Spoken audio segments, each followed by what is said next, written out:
Hey guys, hope you're all well. I went over to the Sharp show today. It was just outside of Coventry.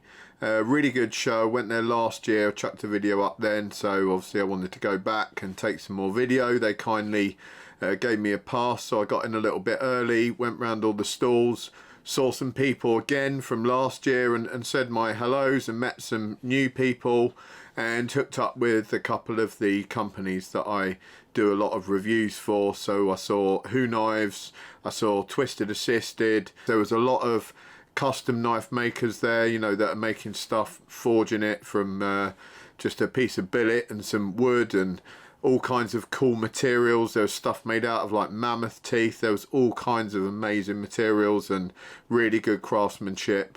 So that's a little bit different to what I normally do on the channel, but it is absolutely fantastic to look at. So I've just put a video together of some of the stuff I saw. It's a really good show. If you get a chance to go next year, I thoroughly recommend it. If you're into knives and EDC and all that kind of stuff, I think it's only going to get bigger, and it's definitely worth a look, you know, especially if you're not far away. Definitely go there. It's a really cool event. They had Heinnie Haynes there, you know, they had a huge collection of stuff on display, so if you're wanting to go somewhere and kind of get hands-on a load of different knives, that is a pretty cool place to go.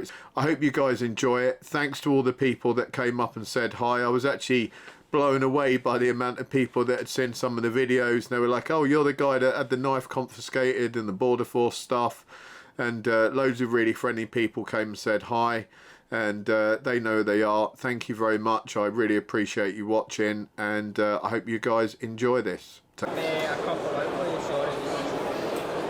So this is our Bour Knives V1. It was designed with the pretense of trying to be a non-locking sub-3-inch folding knife for the UK market and the German market. Yeah.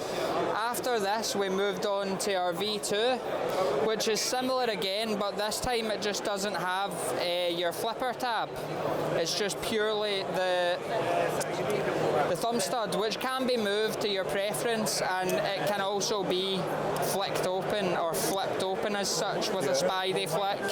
But for me, I'll be honest, my favourite is the V3. I feel like it's the perfect mix of them all. It's a bit of a hybrid. It's obviously got your thumb stud and it's got your flipper tab as well, but it's got the added security of having that finger choil, so the blade's not going to close on you, whereas arguably depending on the size of your finger and how you hold it, the V1 could slip down there. And again with the V2, because it's not got your finger choil, it's pretty safe, but there's no half stop. It's not going to like slice your finger. No, but there's no half stop, you know. So in conclusion, I would say go for the V3 if you're wanting a nice all-rounder. This will do any task you want. It's sub 3 inches, non-locking. It's legal to carry in the United Kingdom without good reason. A lot of our clients are actually police officers or in the military. So, and the reason we know this is because police officers or anybody who is a first responder, they can apply for a discount with Bour Knives. It's a 7% discount, and the way they get that is by sending over their work ID or their blue lights card.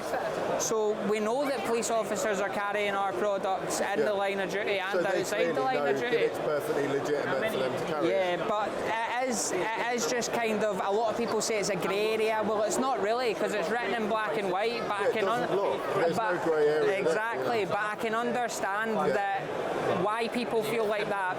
Right, we're here with Wesex Blades. Let's make sure I got that right. Wesex Blades and Bushcraft, that I know we've chatted to on YouTube a few times. Yeah, so it's nice to finally meet. Yeah, fantastic. How are you doing? Good to see you. Yeah, I finally made it after a decade of doing your own thing that you're doing, filming the show. So very pleased, honoured to actually make it this year. So I have a selection of my work, which I looked at it as much emphasised on the leather work as I do on the steel itself. So I've gone to saddlers, I've gone to leather workers, and they've given me as many pointers as I can in order to raise the game on the leather work, as well as obviously the experience that you pick up over the years making knives. So my speciality, I imagine, would be I enjoy tooling dragons. and Viking themed Yeah, I got that. That's tooling pretty on cool. the side. And my signature double row stitch. So the stuff goes down, it's double row. Yeah. In order for a very strong and resilient scabbard on your gear. Look at those. There's some awesome designs there. Thank you. Now I got third in a local cake and fate thing the other day. Did you get any free cake? No, Oh, no, man. no cake. That's where you find the best cakes, at those local shows. Yeah. The women from the WI. And some beautiful wood on those handles. Yeah, I as well. stabilise it myself. A lot of wood I'll section up from almost log size. I use a local timber guy. Yeah, and recycled furniture if I can. If it's oak, it's good for hundreds of years yet. So we're just here at the Heinnie Haynes booth at the Sharp Show 2023, and we're going to do a quick sweep around the booth just before it gets crazy busy. I managed to get in a little bit early, and we're going to have a quick look across what they've got, because at the Heinnie booth it does go mental, and it's hard to get any footage of what they got on the table. So let's take a look.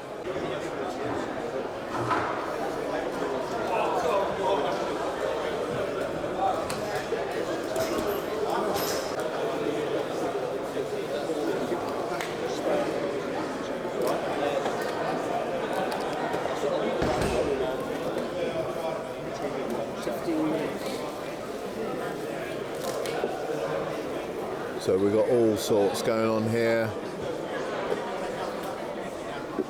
We've got a few Benchmades there at the back, just reviewed. That one you guys might recognise, the Immunity.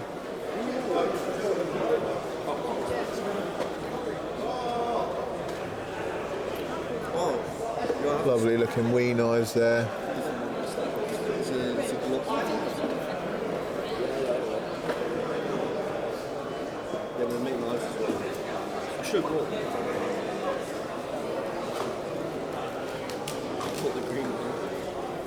Usually, am I going to take pictures? Yeah, of course.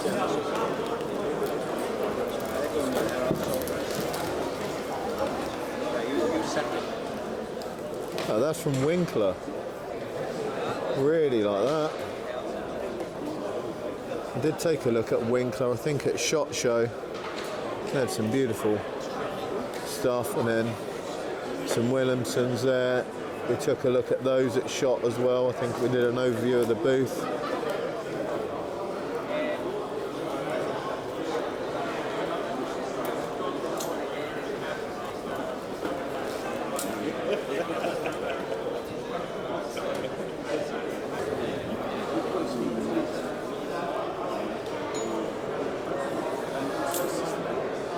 Got some multi-tools up at the back.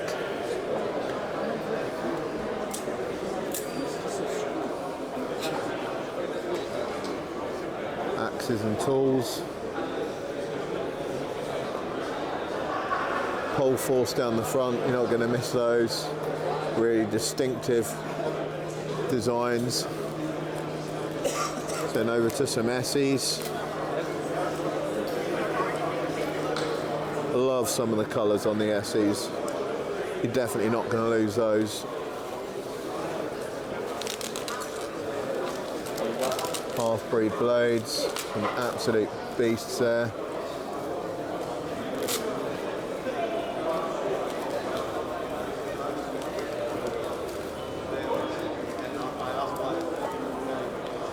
Then back to some smaller folding stuff. We've got some QSPs, they look like the big penguins. I think we've got one of those incoming for a review soon.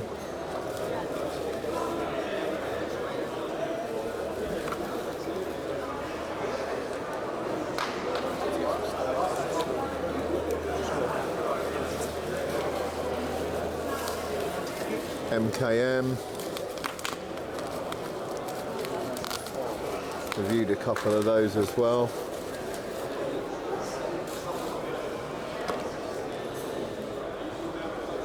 And then up here We got a Heinnie special. I think that's, they said it's come back out after a couple of years, 3 years. And we did actually review this one, but it wasn't this special edition. It was the standard one. Right, got ya. So thanks to Heinnie, who just told us that actually the change in this was the fact it's non-locking. So it's a double detent, which is absolutely awesome, because that was the only sort of problem with the original, was that it's not a huge knife. So for the UK market, to be honest, it makes absolutely more sense to make that a double detent option, which is kind of my favourite thing at the moment, because they are super good for fiddling with. You can just sit there and flick them around all the time. Yeah, really, really nice. Let me get the water. If you want super flickability, AK-47 Boker, OTF.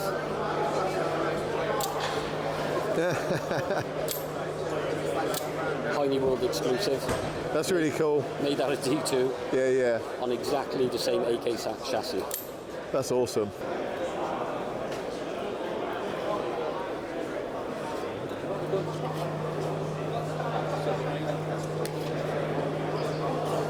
Really pretty fixed blade cleaver there from, is that marbles? Yeah. That's beautiful.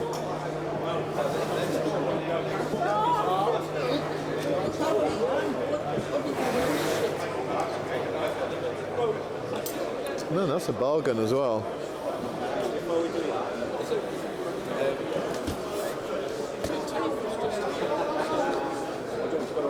Some of the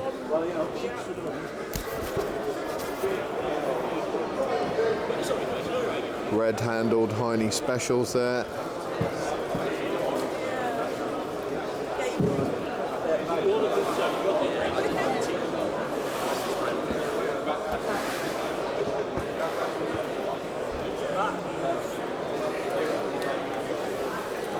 And it just goes on and on. So many things to look at.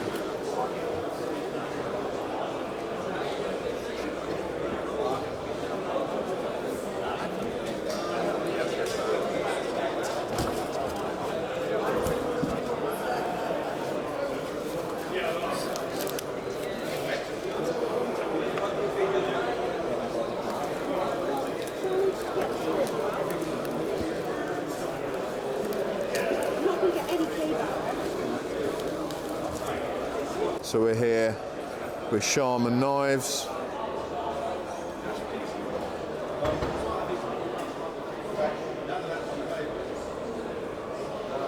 Some beautiful fixed blades and some leather works.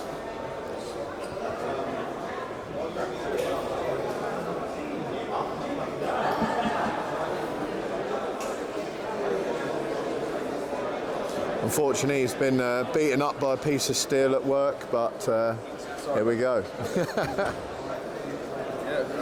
Just make basically outdoorsy type knives, food kitchen knives as well, but I've got you with me today. Make my own Damascus steel and generally forge most of my knives. Try and use antler handle materials and something that's got a nice quality. Yeah. Yeah, they're awesome, mate. Really, really nice. Finishes everything. Brilliant. Right, so this is Bour Knives. They just caught my eye because they are really, really pretty.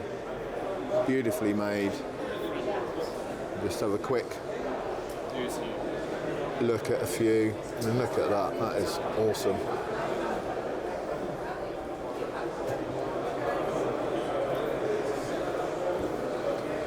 My missus did say that the one knife that I could buy would be kitchen knives. But I don't know if she realises how much kitchen knives can cost. And how pleased she would be. Maybe I could do the trick of, I'll just tell her that all knives cost £5 like I do with tactical knives, right? Or you say that if you use it every single day, then you know the price per use is actually very small over a lifetime. Yeah, I've tried that argument. Right, so yeah, give us a talk about them. So this is me, Andy Bourne from Bour Knives. I mainly make kitchen knives and most often use Dharma steel, which is a stainless steel Damascus. It comes from Sweden.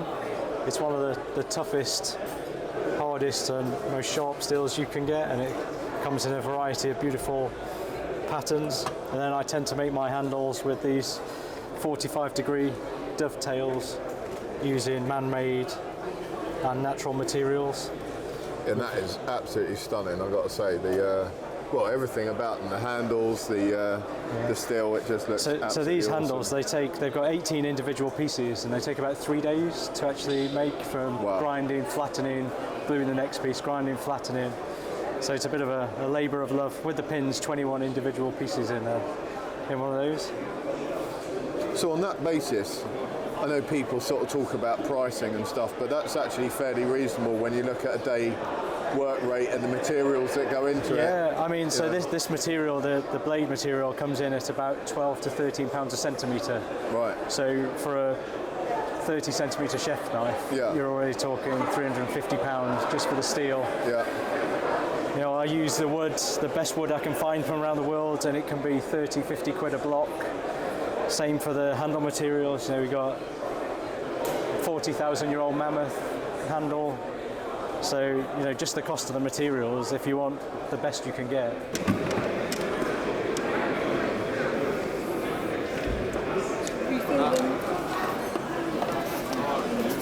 Do you use sacks? Do you have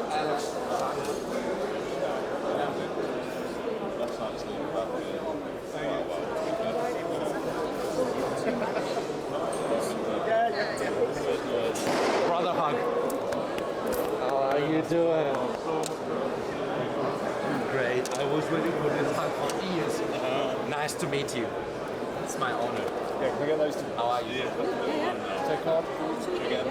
I'm going to be talking about one of our new UK legal slip joints, and it is a collaboration between us and Besttech. It's designed by Ostap Hell. It's called the Beehive, and it is one of his what he calls the bouquet range of knives that are sort of based on flowers. So this is the Beehive. This is a UK legal carry. It essentially works on a double detent with ceramic ball bearings, and you've got two choices. You can either use your thumb to deploy the blade like this, or just use your index finger and it deploys like so. Now this is the one that has a black coated blade and carbon fibre scales, and then you've got a finger choil at the front for your index finger, which will basically, it's an added safety feature so that the knife cannot close on you. Yeah, we did a full review on this. They're really, really cool. Very nice UK legal carry. And that is an awesome metal carbon fibre variant there. You've got loads of different scale colours to choose from, so definitely very cool indeed. And the blade profile has proved very popular. That hawk bill, you know, just mimicking nature's shape there. Like and, a talon or like a sort of bird of prey. It is. Beak or whatever. It is. This is the Junzi, which we've just commissioned. Paul did a video on. We've just commissioned a second run. The knife is so popular that we completely sold out. And then we've got all the other stuff you guys do as well, the paracord. Yeah. Yeah, this is all by paracord stuff. Paracord by Pete. You know, we do everything from these little brass challenge coins. We do limited runs. Essentially, we work with other small businesses in the UK to sort of generate this stock, and it's a really nice part of it that we can sort of interact and support other businesses and sort of cooperate together in order to do it. So we've got Tree Swift Goods here.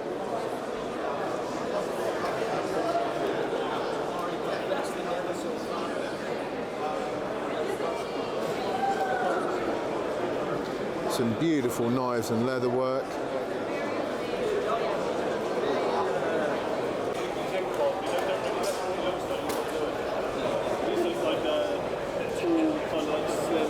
So this is Andre's custom blades, and then he said outdoor blades.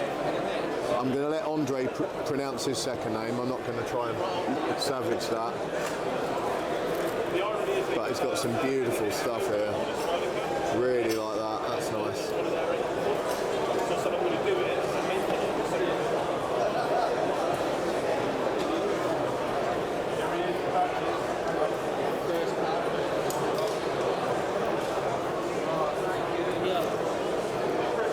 Some little dinky ones here at the front, they're really cute. Oh man, that's even smaller. Look at that. Really tiny. Very cool.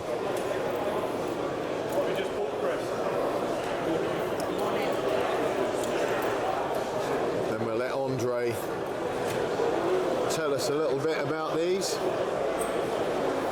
Hello. Hello, my name is Andre Besttech, South African, living in London for 20 years now. Started my knives 2 years ago. Most of the material I'm using is N690 stainless steel. All is handmade in my spare room. Built myself a small workshop in there. Wife kills me every day about the dust. But it's a part of me, it's part of art. I love art. I don't see a knife as a weapon. I see it as art or a tool. Absolutely. And I make knives to get used, not to be displayed in a cupboard and pay a lot of money for a piece of steel that's not going to do its job. So if anybody interested, please come and see me. Thank you very much. So we're back with Selfmade Knives. We had a look at these guys last year. Some beautiful culinary knives, as well as some outdoor use kind of stuff as well. Some friction folders.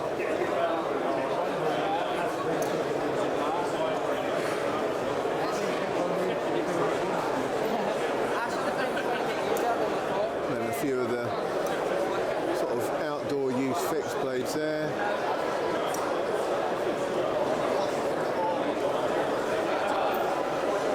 And more at the top. Yeah, give us a rundown. Brilliant. Well, morning. Matt from Selfmade Knives. I make a range of, as you've seen, kitchen knives. Pretty much a Japanese style blade on it, so really, really thin edge geometry with a distilled taper, which means that from the handle down to the tip it gets thinner. So you've got a really good cutting profile on them. I also make a range of friction folding knives. Everything you've seen in the cabinet is everyday carry for UK legal carry. Even the Goliath, the big knife, has got a less than, so this has got a less than 3-inch blade on it. So everyone in this cabinet here is suitable for UK carry. Yeah, that's and then again, I do a range of outdoors and bushcraft knives. So anything from the little skeletonized neck knives down here. The neck knives there. And then to the bigger bushcraft knives and the small utility knives, which are always very popular.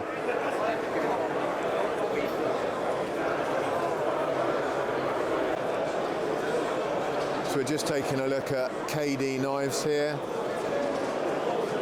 So they're all hand forged.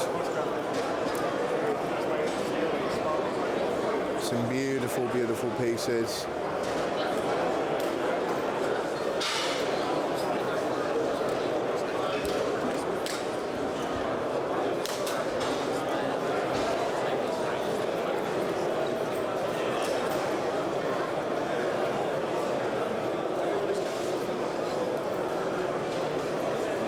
Actually, for hand forged, these prices are pretty damn reasonable, guys.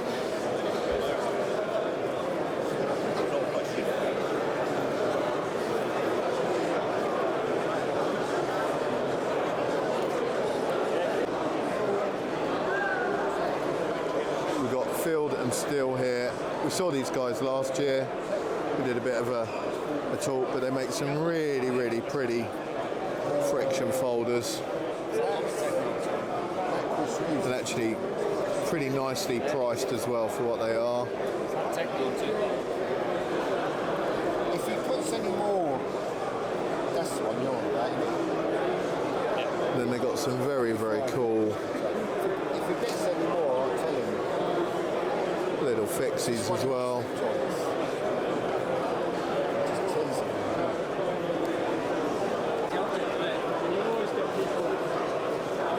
We've got Sweetshot Forge.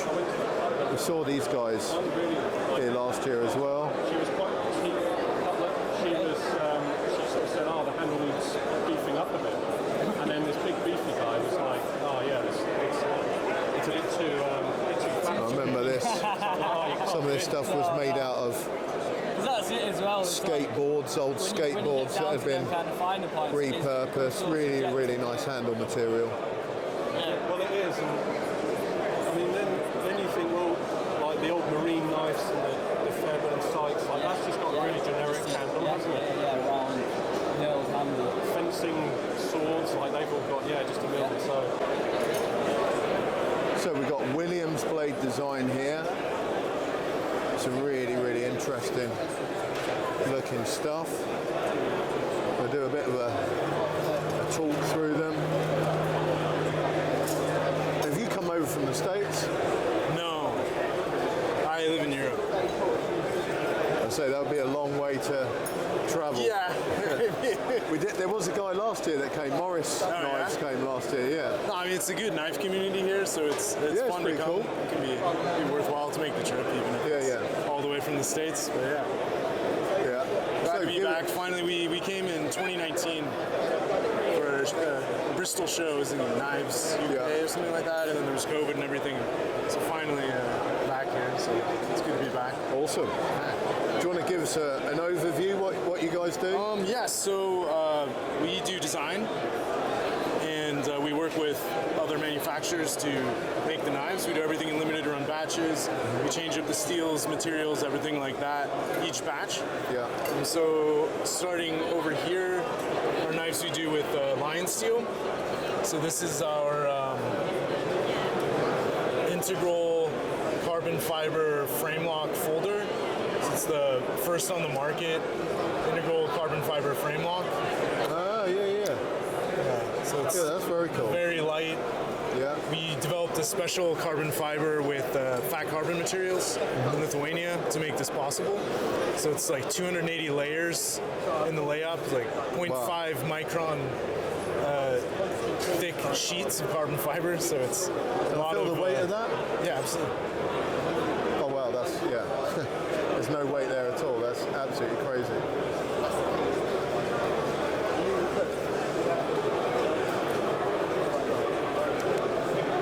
See, that is all carbon fiber there. That's crazy. Very cool, man.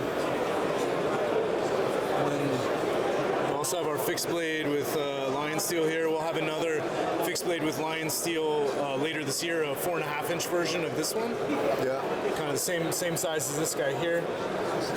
And then these we do with TRC knives. In Lithuania, who these are the just guys next door. Yeah. And like I said, we do everything, different materials, each batch. So this is with black burlap, L-Max, with the TRC's the apocalyptic finish. Yeah, very nice. Yeah.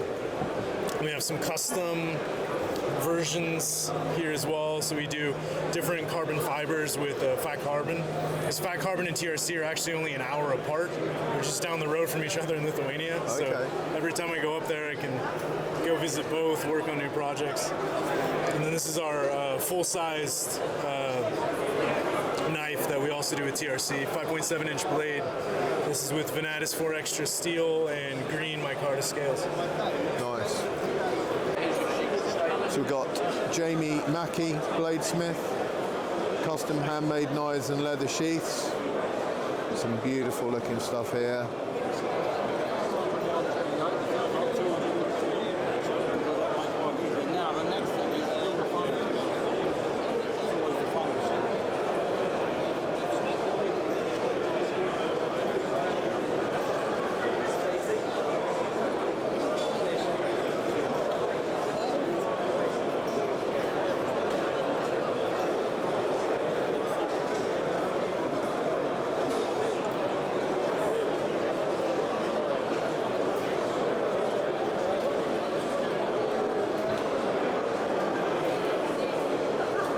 custom ashtrays. That was an unusual choice. Yeah, no one makes them anymore. Yeah, too right. It's like an unfashionable thing, ashtrays now, isn't it? No one wants those, but if you're like me and you enjoy the occasional cigar, you probably want an ashtray. So you can fit a proper giggy.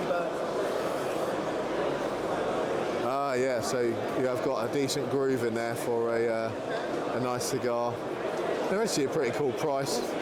They're like real fun things, you know, if you have had a man cave or something and you want to put something a bit different in there, that's awesome. So we've got IL knives here with some really, really pretty folders. Probably not doing them justice, but they're absolutely beautiful.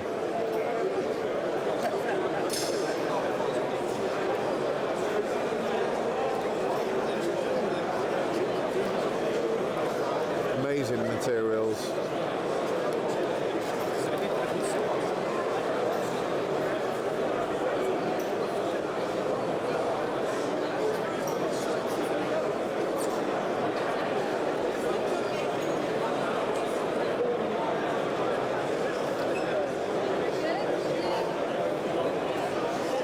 So this is, we think, the only tapered knife like that. So you can see the blade is tapered and fits absolutely perfectly into the frame and liner there. Look at that. It's like, there's no sign that it actually all just looks like it's sandwiched the material until you kind of move the blade out of there, and then you realise, yeah, part of that material is the blade. That is crazy. Wow. Look at that. Unbelievable.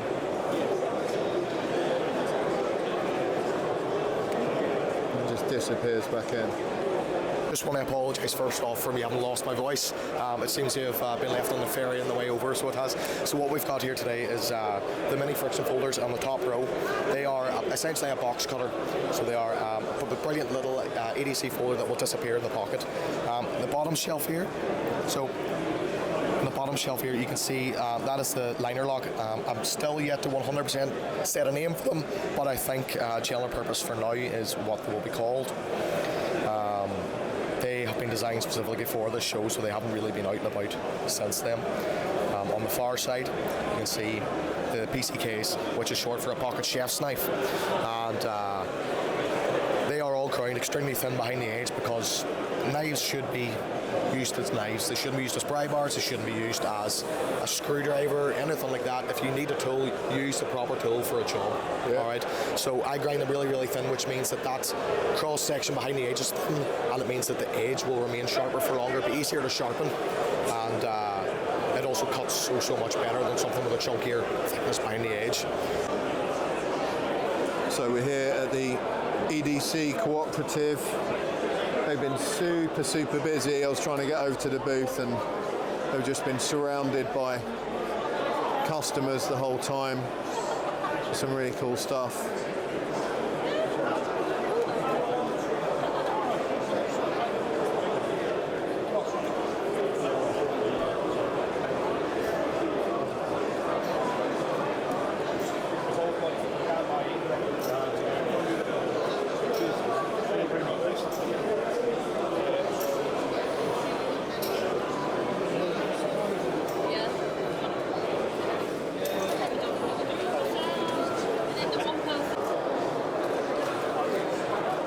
So we've got Cher Knives here, and then some pretty cool block knives.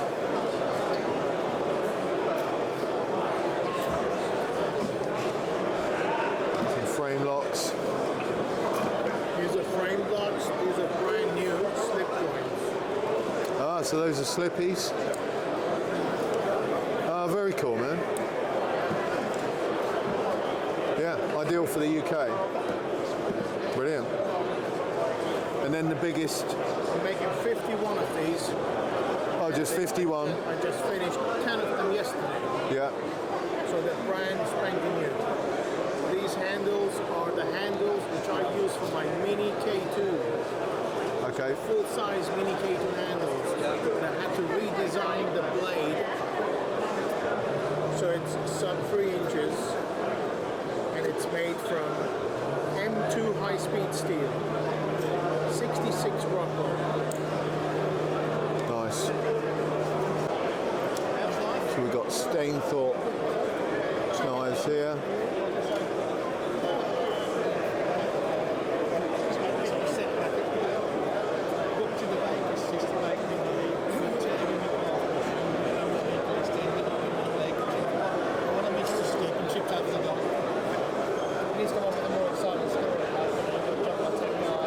Some really tactical looking stuff behind the glass.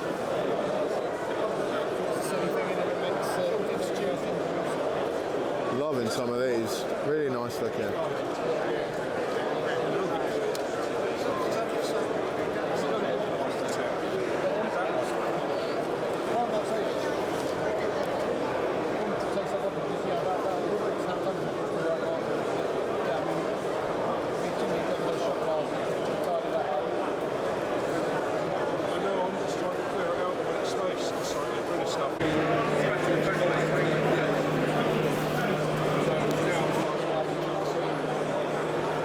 So we got V knives.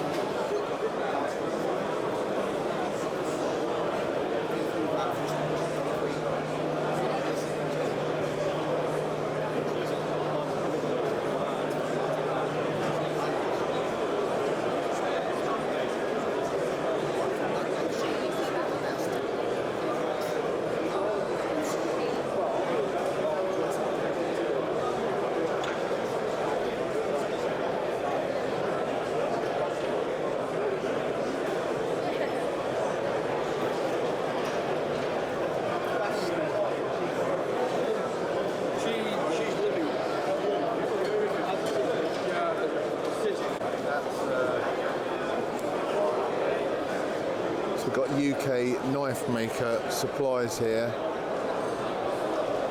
and these are pretty cool because they look like they do a lot of the Tormek stones there. They've got all kinds of diamond wheels available, and then loads and loads and loads of materials. Some really cool scale materials, and they got some knife blanks.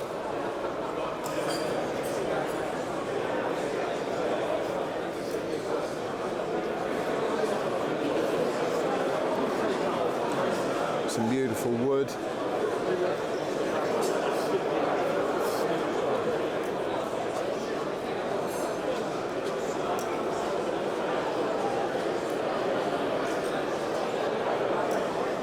And then some billet